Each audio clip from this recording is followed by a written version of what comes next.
things. Yeah. Additionally, I also, look at taxes, because now that I'm a working person, a business owner, I do look at, okay, I know people who just have kids instead of getting jobs. Yeah. And so to know that that's where a lot of this big chunk of money that's coming out of my check, to know where that's going, and I'm working my butt off to provide for my kid, and you just decide to keep having kids, I can't go for that. So you don't think taxes should go to families that need it? No, it's not that I don't think taxes should go to families that need it. I think we need reform of the programs in which tax dollars are allocated to help families. For instance, Section 8.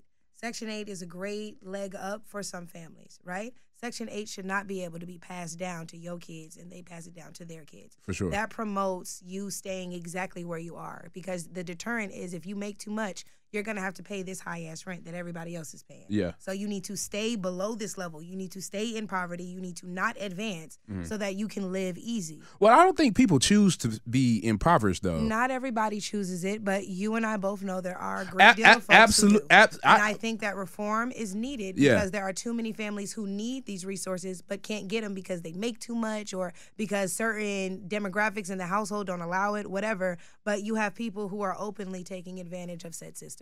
I don't think that's fair. Yeah, for sure. I agree with you. There may be, I can't even say maybe, there are people that abuse that system. But when we look at like percentages, I don't think that's a big enough percentage of us for say, okay, we about to stop these people. It's 1,000% a big enough percentage. Again, if Section 8 can be passed down generationally, that's an issue. That's where I would start. Well, the wait list is 3 years long. Yeah. That's ridiculous. For people who just lost their job, they should be able to apply for Section 8 and get it for like 6 months until they're back on their feet. But instead, they have to get on this 3-year wait list because somebody's grandma got it in the 60s and passed it down to everybody else. Yeah. That's not cool. If we booted off the list everybody who was grandfathered in, imagine how many openings we would have for the families struggling right now.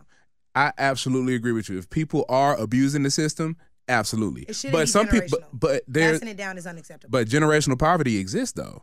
Can we agree on that? You mean to tell me that if you watch your mom work 3 jobs and break her back, nothing in you, your whole life inspired you to do better than that so that you wouldn't qualify for Section 8? You have to know that you can do better, though. For me, in which case, that's where the reform comes you have from. to know. Now we're bringing resources instead of crutches.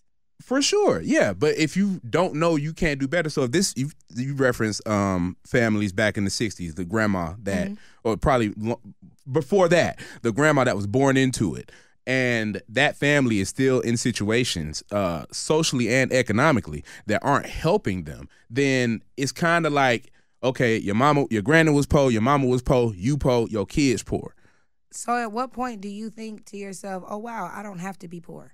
How do you know you can't be like? How do you know you live in a dark? I don't know one person that poor person that doesn't watch TV. I don't know one poor person that doesn't listen to rap music. I don't know one poor person that doesn't pay attention to sports. Yeah. Therefore, all poor people know that wealth is out there and wealth is attainable. I don't know one poor person that has never been to the doctor. I don't know one poor person. Knowing wealth is out there isn't knowing wealth is attainable. Now, I have to disagree with you on that because so you mean to tell me every person that is poor doesn't believe that they cannot be poor at some point in their life? I didn't say every person, but I do know that there are people that are poor that don't know how to get themselves out of poverty. And that's because not only are you fighting against whatever your environmental and social issues are, you're fighting against inflation as well. So if you make more money this year than you did last year, congratulations. Now you have to deal with inflation. So the things that got people out of poverty maybe in 2008 aren't the same things that are going to get you out in 2024. Absolutely not. But if you know that, why would you set yourself up to think that, okay, if my grandma was poor and my mom was poor, I have to be poor? Because the world is going to change no matter what. And there are people who come from poor families and decide that they don't want to live like their families did. I thought my generation was the one that prided themselves on breaking generational curses. So if you are not somebody who does that, I feel like, again, that would be a part of the welfare reform. Yeah. I don't think we should just go in and, of course, boot everybody off Section 8. We do need financial literacy programs. We do need credit repair programs. We need to inform people on credit and how it works. You don't have to have cash if your credit is good. We need child care facilities. We need to do more. We need to get back to community. You used to be able to drop your kid off at Big Mama house and go to work. Yeah. Big Mama not watching the kids no more because Big Mama is 42 herself and she in the club with you. For sure. So it's like there are a lot of things as well that helped our parents that we don't have. Yeah. Same thing like buying a house. Buying a house is the first step to securing wealth for future generations. Well, that's out of the question for a lot of people. A lot of us. So to say that, being poor is a mindset thing. Like, you literally all you have to do is wake up one day and say, I want better for myself. And if you actively work to making your life better, whether that be eating better, whether that be reading better, whether that be using your time better, you will change your life within 6 months. Let me ask you a question. Yes. If you were born in a dark room, Mm-hmm. you lived in this dark room your entire life, would you know you were in a dark room? Like, if somebody else said, damn, this room dark.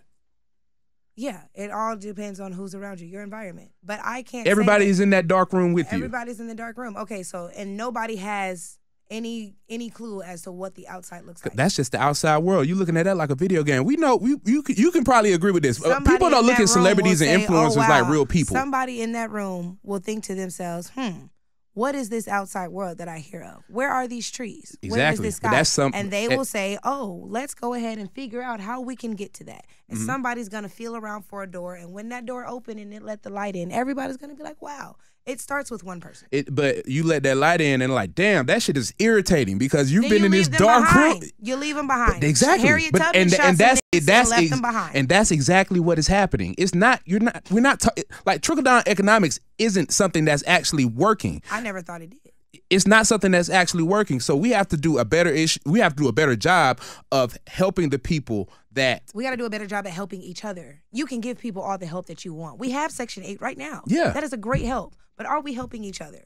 You go to these Section 8 communities. Are they helping each other? Are they watching each other's kids? Are they feeding each other's kids? For the most part, yes. No, I used to teach. I used to teach. So I was in the community that I was in was on the west side of Atlanta. It's right by Cascade. I'm sure you're familiar with that. So I've seen this. I've done it myself. And since I come from that, and I agree with you, because I was one of the people that had to open the door to see the light. I am doing something that nobody else, and my family's educated. Let me not say that. But I took a different route. Like, I'm doing media. I come from a family of educators. So I saw something different for myself that didn't really match the path that was laid out for me. I could be, if I had wanted to, I could have been a school principal by now. But I didn't want to do that. That's not what I wanted for myself.